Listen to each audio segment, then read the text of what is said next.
just you get to choose. Right? Like here's the scenario. The environment gives us something which can be perceived as negative, can be perceived as not working, can be perceived as problematic. The world's ending. But we get to choose to see it like that, or we get to choose to see it as an opportunity. So clearly that it's my responsibility now to do that for other people. If I have information and, other people's success is my success and vice versa. Because you know what? Like, the challenges or the roadblocks are the journey themselves. There's no big things. It's all little things compounding on top of each other.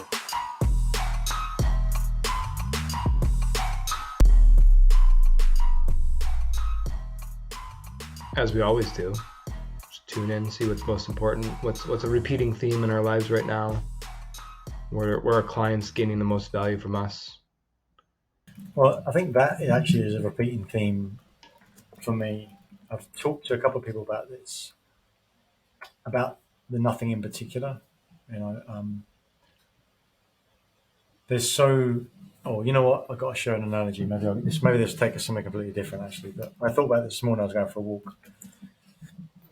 So we often talk about clarity of of not being distracted, right? So the more successful you get, the more opportunities that pop up. That are really just high level distractions, right? So if me and you are walking down a corridor and there's doors either side of it, and each of those doors, like maybe they've got flashing things or lights, other lights and noises, and they've got people coming out and trying to drag us in, like, come over here, this is great. And each one of those doors is like this big attraction, big distraction. We're walking along, like, maybe it's a 10-foot hallway, right? So we're walking quite close to each other, we're seeing these things, and we're saying, well, which one? There's 4 we could just see for right now, which one should we go in? And we're debating about what we should do. And all the whole time we're not doing anything because we're debating which one of these great things is a great thing to do. And then maybe we'll finally decide on what one it is. Like, that's great. I went in there, went in that room, that feels good. And you come out and go, cool, now what? And then you do the whole thing again, and it's inefficient, it's delayed, and nothing's tied together. And so the game, of course, is to know that the only way you get through that corridor is by knowing that the thing at the end is the thing that you want the most. And that keeps you focused, looking forward, going, I'm not got to choose what's around me because I've already chosen what's in front of me down the line that I'm going towards. And that is the conviction for consistency towards a goal. To stop, it's not like what's the best distraction, because it might be some of those doors, you're like, oh, actually, this door gets me to my goal quicker. It's a shortcut, or creates more depth to where I want to get to. So that we just need to know where we're going, otherwise we're distracted with something. And I thought, okay, so into the doors that are part of the goal. Once you enter those doors, okay, this is a correct door to go down to your outcome where you want to get to. Okay, you follow me so far? My analogy, mm-hmm. Right? Yeah. So you were down this corridor. I go, oh, this is actually a right door for the outcome we want the most. Okay, go in. There's this huge room, like massive room. One of those ones where you walk in, the lights going, gung, gung, gung, gung, gung, gung, gung. The lights go on. There's so many things in that room, and you could be in that room for a long, long time, exploring all the great things that particular room is. And you could spend a long time in there, get lost and forget that you were even in a room. And then when you come out of the room, it's like, that was something to lead toward me to my goal, but I'm now just back in the corridor. I went on this tangent, like, what is it? That was all great stuff, but how do I know where to go next? So I think of it like this. So when you're exploring that room, you're exploring that particular opportunity, whatever it might be in your business. Should I get more marketing? Should I get more salespeople? Should I grow a bigger team? Should I go into a different market? Should I expand, double down, sell out, whatever it might be? You want to explore those areas, but you also want to know, like, what's the thing that I want that takes me to the next place? So in that analogy, the whole point of exploring that whole room, you may take a bunch of things, you might put them in your bag, but the thing you actually want before you leave is the key to the next door. So like in a coaching call, here's what the client wants. And you explore all of these different concepts and principles and stories and everything else you've seen for everyone. And then what do? You pull it all back down again and go, what's the action? So you get the exploration, but then you get the specificity of taking that one next thing to take that one next action, which moves you forward. So if I think about that corridor if I'm looking at it from a like a plan, like I'm looking over the top of it. Bird's eye. All those rooms are huge rooms. Yeah. But I want to know the one thing that leads me out of that room, which is the key to the next room, that is the one that leads me to our ultimate outcome. And that just struck me as a cool visual as I was walking this morning, because you started by saying nothing in particular.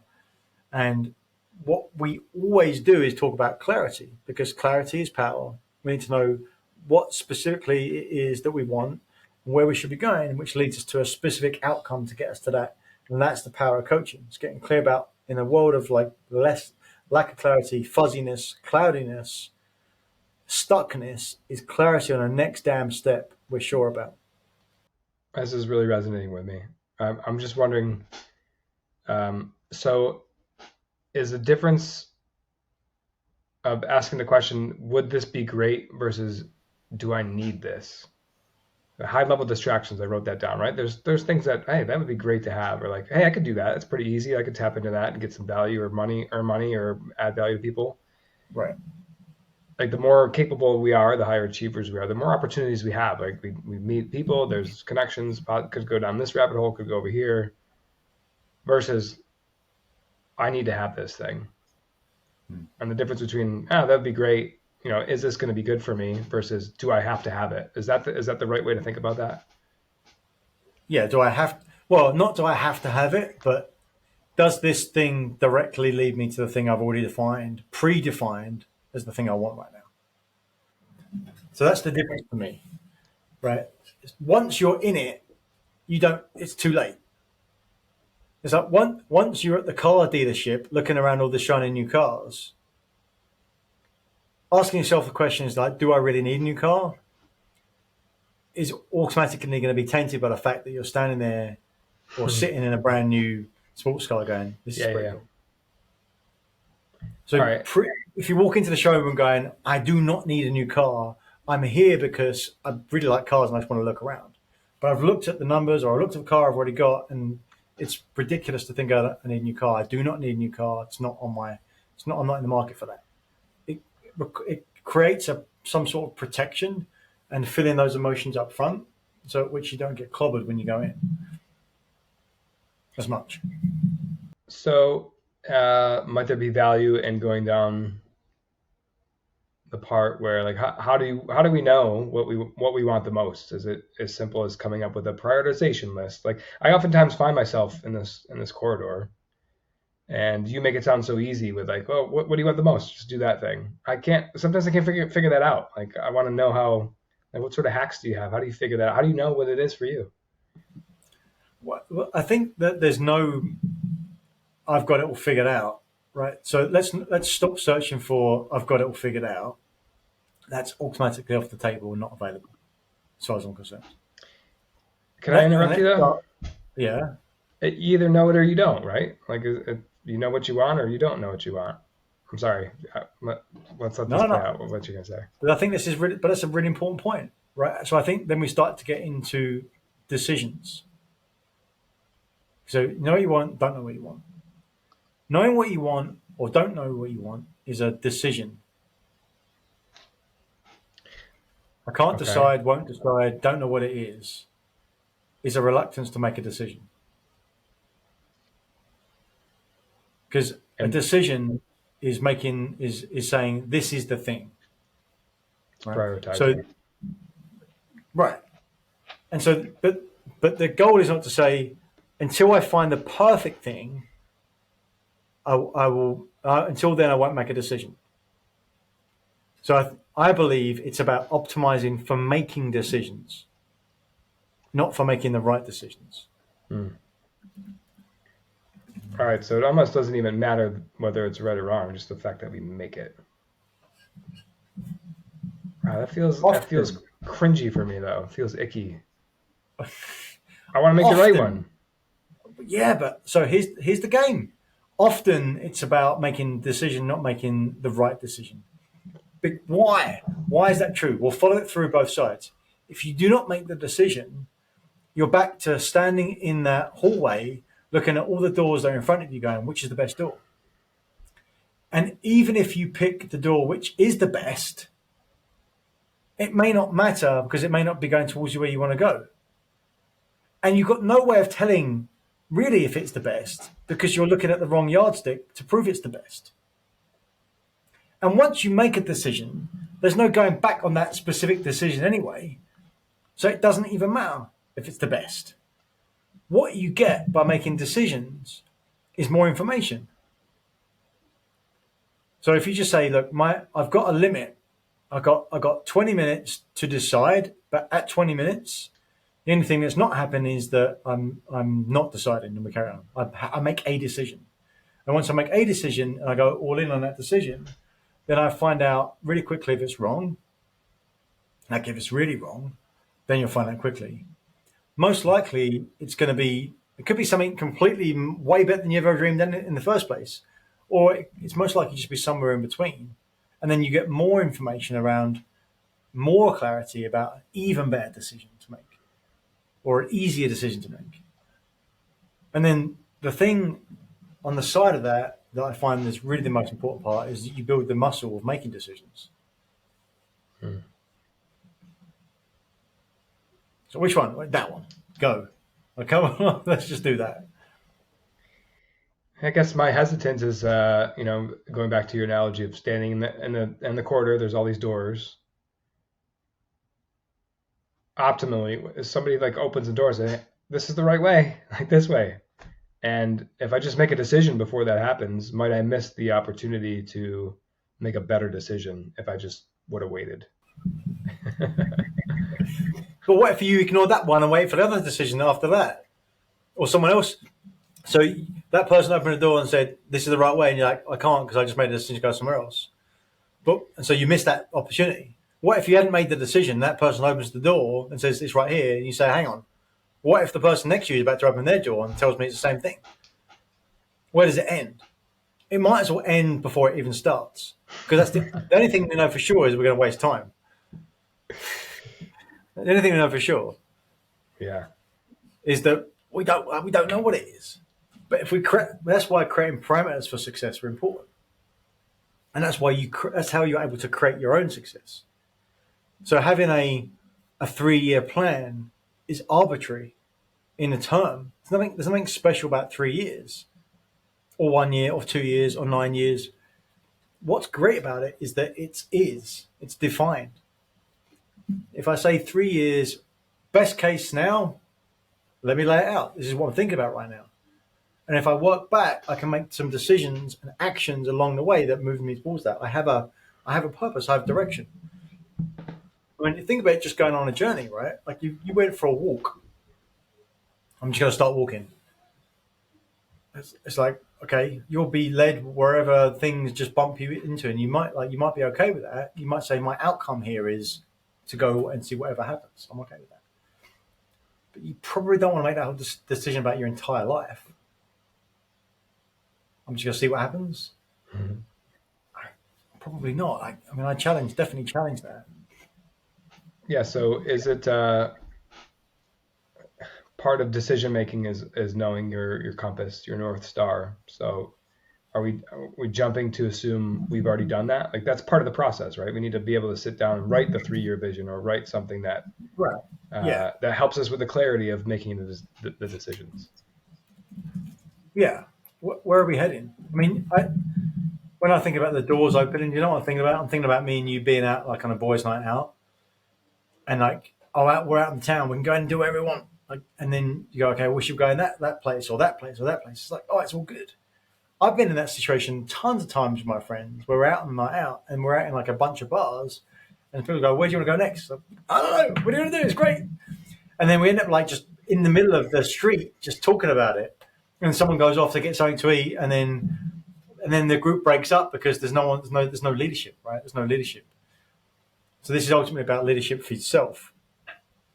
We got clarity going, like, we're going to go there, we're going to go there, we're going to go there. I'd rather go into the place and pull everyone into that place and go, why are we in this crap place for? I'd rather do that than just hang out outside while people are just like mucking around.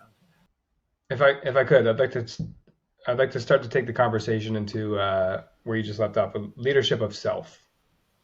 Because I've been experimenting with this myself. I've got some best practices. I think people would really love to know, especially people that lead others or are maybe in this place of overwhelm or having to choose things.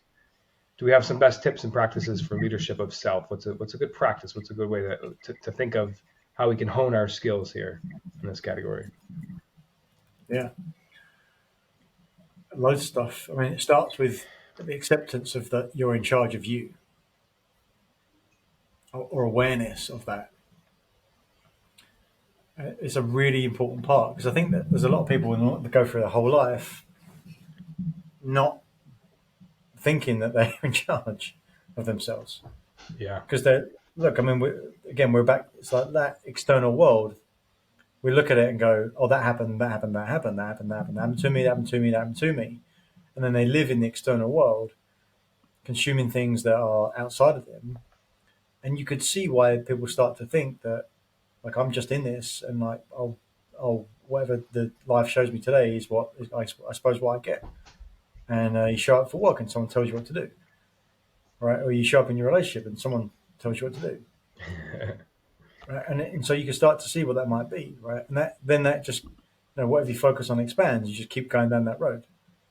So it's the reset starting point of acceptance and awareness that actually you're in charge, and each one of those things that you're saying it's someone else's decision, you still make a decision and a choice to do that again. It's just every time you do it, it's rote, like it's overall. Like you do the same thing over and over and over and over and over, like you build the patterns. What's that story of like how the police used to train people to like disarm people? They used to have a rubber gun or whatever it was, the gun, and they'd have like hold it, and then they train them to take the gun away, right? And they do reps. They take the gun away, and every time they take the gun away, what they do is they give it back to the instructor, right? And then there's the story of a guy doing it for real life. Did it great, took the gun away, and then gave it back to the guy with the gun. Because it's muscle memory. It's rote. Like the thing you do over and over and over again is what you're most likely to do. It's what you're going to do under stress. It's what you're going to do. You're going to. What does James Clear say? You don't rise to the level of your expectations. You fall to the level of your training. So this first start of that leadership of self is just to realize that you are in charge. And if it doesn't feel like it, then great, celebrate the fact that there's a big breakthrough to make, and then you just start on a journey of a small thing. And it starts by just trusting yourself. You've got to have small things to trust yourself. What's one thing you can start with every day? Tell yourself you're going to do something and then do it. I noticed I do this. I noticed I did this a long time ago when I was kind of understanding these concepts. As you're walking through the day, you can do things like, if you go to the bathroom, you can tell yourself, I'm going to turn that tap on now. And turn the tap on. It's like, see? I'm going to turn that off now. Bang, off. See? And it's as ridiculous as that sounds, that builds muscle. That builds confidence, certainty in yourself. Like if you were going to the gym and you were just recovering from an injury or something, you can't like barely lift up like you couldn't lift any weights up. It's like, start with a bottle of water. Lift it up. So, can do it. You're going to build the muscle. So yeah, I think that's how it starts, Coach. Is that what you're getting at? Yeah. The awareness is first and foremost, just to remember that we're in control. We can make decisions. Because I think we get used to and we become okay with that. Well, I don't know. Whatever happens, I'll make the best of it. That's not what leadership of self is about. It's just kind of going with the flow. You're cog in somebody else's wheel. And then I guess this is what I was driving at, is that it inevitably takes some sort of reflective time, or we got to think through these things, right? And if you're busy, go, our old friend, the 80-20 rule, if you're at 100% of go, you can't even contemplate what it is that's important to you. I'm reflective of what you shared recently somewhere else, that your max fill line you're practicing is at 70%, so that you can remain in that place of reflectiveness and make sure that the nose of your airplane is making these small little adjustments, and you have that certainty that if you were to get off course, it's only for a couple days or a week or two or whatever, because you're constantly checking in.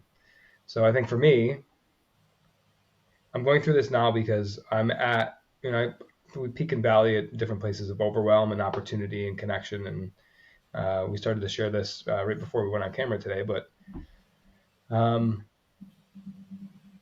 there needs to be an airport that you're going to, or else you're just flying through the air. And like any connection or any disruption or any adjustment, like it doesn't matter if you don't have an end goal that you're going to.